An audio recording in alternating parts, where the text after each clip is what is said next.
through Chapter 11 bankruptcy. That'll probably turn into Chapter 7 bankruptcy, liquidation. And above all, triage the derivatives on their books. There's no way to bail out a $1.5 quadrillion black hole of derivatives, but nevertheless they tried. They will, of course, try to regain some of this money back, but their debts, unlike any other period in history, are now a quantum size bigger than the entire global GDP by a factor of 50 to 100. It's almost infinite amount of debt. If you really look at the numbers, because of the massive, massive debt, and right now, total debt in this country is about 375% of the gross domestic product. And that's not including derivatives. If you put the derivatives in, it's probably 20 to 30 times gross domestic product. It's beyond what anybody has ever even considered. While they were looting North America into the ground, the international banking syndicate was simultaneously executing the same scam in over 100 other nations. So who got the money? To financial institutions in Europe and other countries. Which ones? I don't know.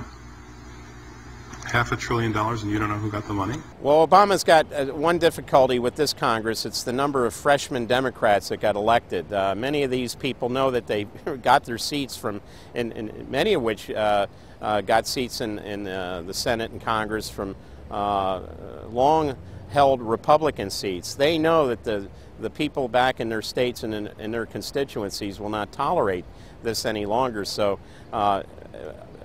up against the Republicans and the blue dog Democrats are these freshman congressmen, Democratic congressmen and senators, and they're not, they don't seem like they want to go along with the program. So if there's any hope, it'll come from these freshmen. The Constitution says no money shall be drawn from the Treasury but in consequence of appropriations made by law. This money is not drawn from the Treasury. Well, let's talk about that. Do you think it's consistent with the spirit of that provision of the Constitution for a group like the FMOC to hand out $500 billion to foreigners without any action by this Congress? Congress approved it in the Federal Reserve Act. When was that? Quite a long time ago. I don't know the exact date. 100 years ago? The original act is 1914, I believe. I don't know whether this provision was in 1914 or not, but the Federal Reserve Act was in 1913. All right, and at that time, the entire gross national product of this country was well under $500 billion, wasn't it?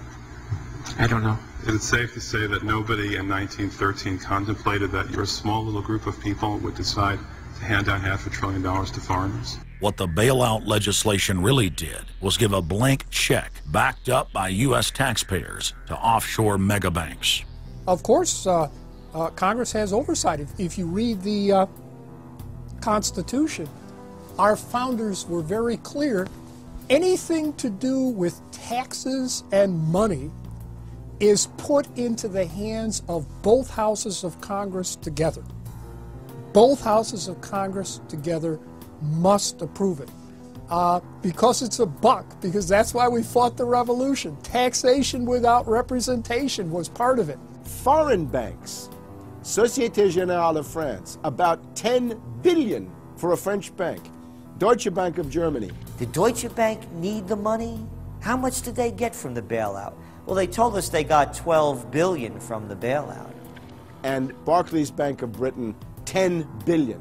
So you're up to almost $50 billion to bail out a series of foreign banks that were derivatives counterparties of AIG, plus Goldman Sachs. This is the biggest swindle, not only in the history of the United States, this is the biggest swindle and transfer of wealth in the history of the Western countries.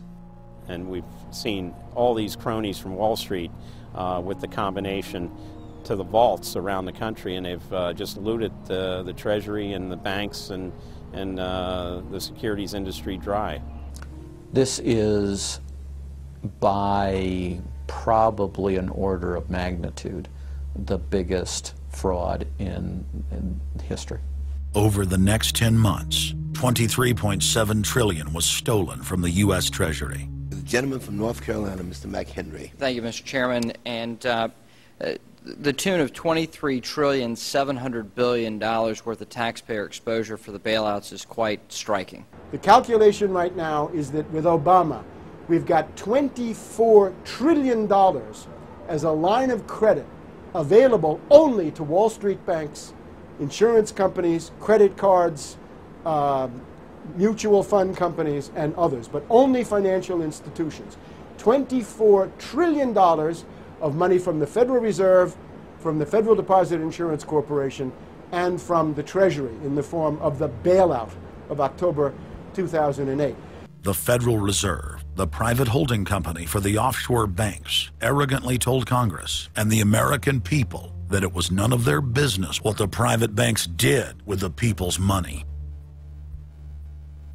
One very interesting exchange. Senator Bernie Sanders of Vermont asking Bernanke, we have given upwards of $2 trillion to various financial institutions.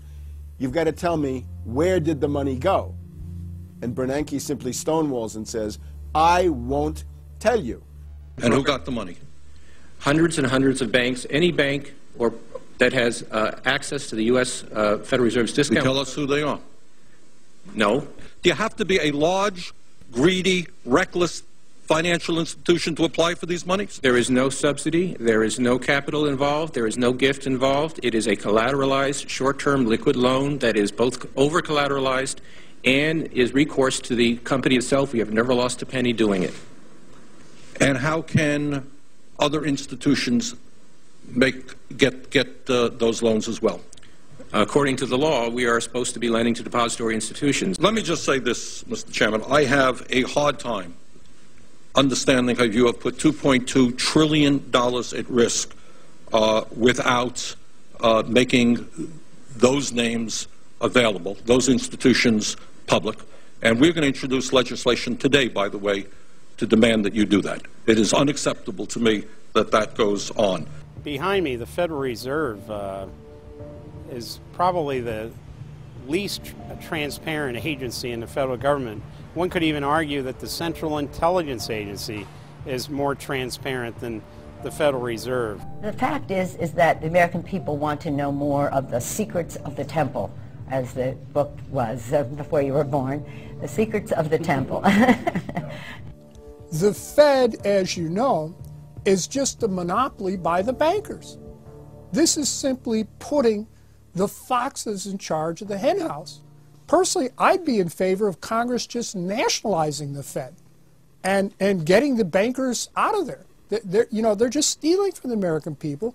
Put it directly in the hands of Congress and let Congress decide, rather than this cabal of bankers deciding their own rates of profit at the expense of the American people.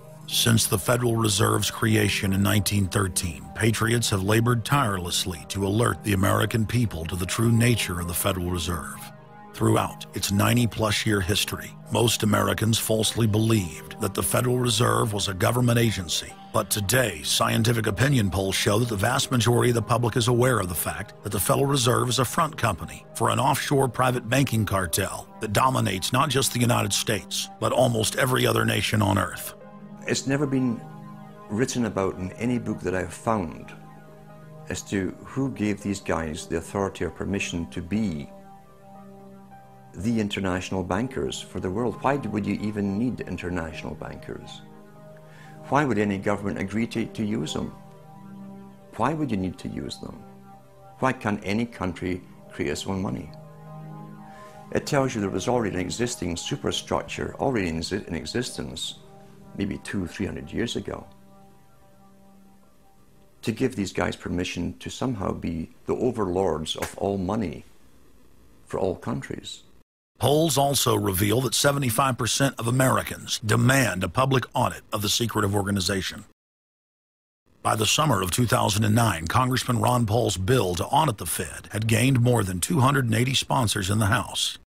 But the private Fed's high-powered lobbyists were able to block a vote on the bill in the Senate. That only piqued the public's interest. I have another amendment. I have been informed that the majority plans to block consideration of this amendment, which is number 1367, regarding the transparency at the Federal Reserve. Madam President, I'd like to call up Amendment 1367.